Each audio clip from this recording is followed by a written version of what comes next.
About what he said, pulled the trigger. A jury found 71-year-old John Michael Burkhart guilty on attempted murder charges for that shooting back in January. He sat down with me this afternoon inside of the Vanderburgh County Jail. He admits he pulled the trigger, but he tells me his actions were out of his control. Burkhart says he and his wife of 51 years went to the VFW post that night to have a few drinks. He says his wife got into some trouble inside of the bingo hall and was thrown out. He left, but she stayed behind in the bar. It's when he went back to get his wife that the trouble began. He says when he went back to the service door at the VFW, he was met by a man with a gun who wouldn't let him inside. Burkhart says seeing that gun along with post-traumatic stress from his service in the Vietnam War led to what happened next. Out, I watched him jump out, and I stuck up there and I shot him. It was like it was beyond my control. It was.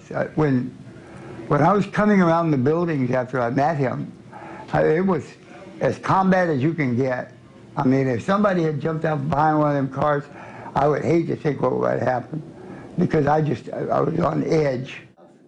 And the Vietnam Memorial. Burkhart was no stranger to this VFW or to other local veterans. He says he worked for the Veterans Administration and the state of Indiana for more than 20 years, but he says things changed when he retired and says he was forced to go on medication to help cope with his PTSD.